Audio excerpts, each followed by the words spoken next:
अस्सलाम वालेकुम, welcome back to new video. आज हम शुरू करने जा रहे हैं अपनी क्लास 9 की जो इंग्लिश की बुक है, उसका चैप्टर नंबर 5 वो है जी डैफोडिल्स। ये हमारे पास एक पोएम है। सबसे पहले हम इसकी शॉर्ट क्वेश्चन करेंगे। पहला शॉर्ट क्वेश्चन है जी, what is the central idea of the poem? The central idea of the poem is the attractive and exciting beauty of nature and also the purifying and enduring effect of it on human being. What do the daffodils represent in the poem? The daffodils represent beauty of nature and its effect on human being. What do what wealth do memories of the scene give to the poet? The memories of the scene give wealth of internal happiness and peace of mind to the poet. Whenever he recalls, he is transported to that world of nature. His heart is filled with pleasure and begins to dance with daffodils. How has the poet heightened the impact of the poem by using figurative language? The use of figurative language makes a concept clear and beautiful. The poet has heightened the impact of poem by using simile, metaphor, personification, and imagery. The reader relishes every word. Without them, the poem could not be so magical in effect. Next हमारे पास sentences है। पहला sentence है, जोकन the poet was enjoying जोकन company of daffodils solitude at the age of 38 the holy prophet spent most of his time solitude and meditation. Pensive, he always thinks about his childhood memories in his pensive mood. Fluttering, he could hear chirping of birds and fluttering of their wings in the trees during morning walk. Glee, Asad jumped up and down with the glee when he won the prize in the competition. Host, he is host of the party tonight. या फिर we visited the host of the places between Lahore and Islamabad. Next, twinkle stars twinkle in the sky. Next हमारे book exercise का कुछ question है, वो भी कर लेते हैं साथ ही। पहले सेंटेंस है, behind the child is hiding himself behind the tree, beside the daffodils are growing beside the lake, next to who is sitting next to Sara, under people sit under the shades of trees in summer, along trees are growing along the road, across the child ran across the road to get away, but he came to see me, but I was not present at home, and night came on and the room grew dark, yet he is rich, yet he is not happy. However, I don't have money. However, I will try to manage it in 2 days. So I am unwell, so I cannot come to school today. Because I soon returned home because I was upset, as their progress was slow as they were tired. While I met her while I was going to the market, when I was making tea when the doorbell rang, since I don't want to see him since he isn't a good man.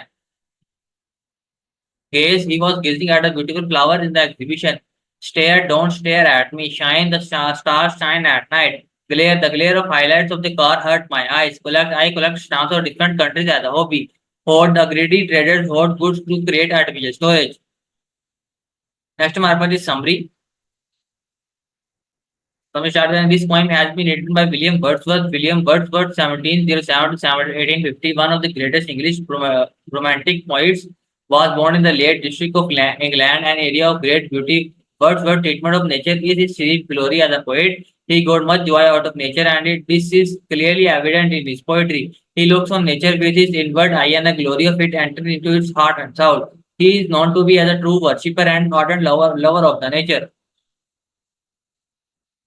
In this poem, he describes an experience of enjoyment at the sight of beautiful daffodils. One day, when he was walking in the countryside, all of a sudden he came across a large number of golden daffodils grown along the bank of a lake. They were in so much abundance that the poet could see hundreds and thousands at a single glance. The flowers were swaying with breeze and dancing cheerfully. The waves were dancing too, but flowers looked more eye-catching and charming. The poet was greatly delighted to see this awesome scene of nature. He could not stop looking at it for a long time. This left a long-lasting impression on his memory. In the end, the poet says, whenever he is alone in his room or sad, the scene of those golden daffodils flashes before his eyes, and he feels his heart is also dancing with daffodils. This image thus has become a permanent source of pleasure for him. According to John Keats, a thing of beauty is the joy forever. ये थी हमारे पास summary. तो next हमारे पास इसकी book exercise आती है। Book exercise से पहले आपने क्या करना है कि जितने भी ग्लोसरी के वर्ड्स हैं इन सब के आपने सिनोनिम्स याद करने हैं लाजमी। नेक्स्ट हमारे पास आ जाती जी फिगरेटिव ऑफ स्पीच। यहाँ पर हमारे पास तीन चीज़ें हैं, सिमिली, मेटाफर, पर्सोनिफिकेशन और उसके बाद इमेजिनरी।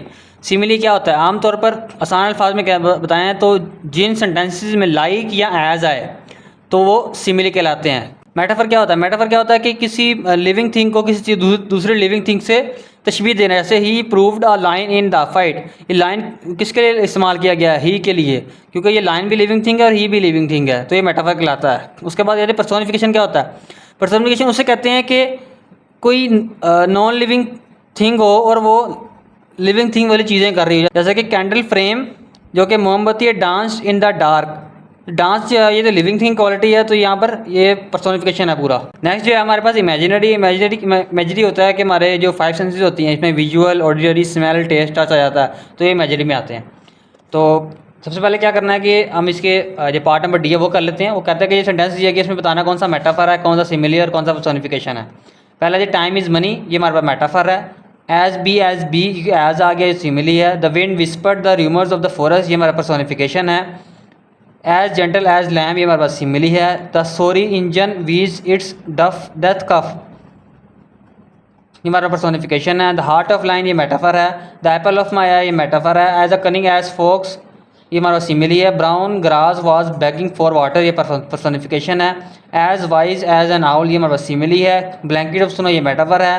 एज ब्लैक एज करो, ये हमारे पास सिमिली है। नेक्स्ट हमारे पास जी वो कह रहा है कि जो वर्ड्स हैं आप इसी के सिनोनिम्स लिखें। जिस तरह सॉ, ग्लैंस, ग्लेज, एक ही चीज़ देखना होता है जिसे कहते हैं। इसके सिनोनिम्स आएंगे look, observe, stare, notice, watch.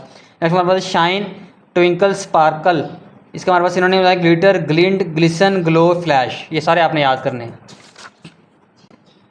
Next हमारे पास जी कॉनोटेशन क्या होता है, वो चीज़ कॉनोटेशन उससे कहते हैं कि दो मुख्तलिफ वर्ड्स हों लेकिन उसका मीनिंग सेम हो, लेकिन एक पॉजिटिव वे में इस्तेमाल हो रहा हो और एक नेगेटिव वे में इस्तेमाल हो रहा है, तो उसे कॉनोटेशन कहते हैं। इस तरह गेज कहते हैं देखना को, ये पॉजिटिव है। स्टेयर कहते हैं घूरना, ये नेगेटिव वे है, तो ये हमारे पास कॉनोटेशन होते हैं। इसके बाद आपने क्या करना है, नीचे आ जाना collective noun. A collection of sheep is fleet, a collection of cattle is herd, a collection of singer is band, a collection of soldier is troop या आर्मी। नेक्स्ट हमारे पास जी कंजंक्शंस। कंजंक्शन क्या होती हैं, वो चीज़ें तो जो दो सेंटेंस को आपस में मिलाएं उसे कंजंक्शन कहते हैं। इसके हमारे पास दो टाइप्स होती हैं, एक कोऑर्डिनेटिंग, एक सबऑर्डिनेटिंग। कोऑर्डिनेटिंग में कंजंक्शन कौन से आते हैं, इसको आसान अल्फाज में आपको याद करने के लिए आप याद कर लें जी, फ़ैन बॉयज़। फ़ैन बॉयज़ में ये सारे आ जाते हैं। फ़ैन में एफ से फॉर, ए से एंड, एन से नोर। उसके बाद बॉयज़ है, बॉयज़ में बी से बट, ओ से और, वाई से येट, एस से सो।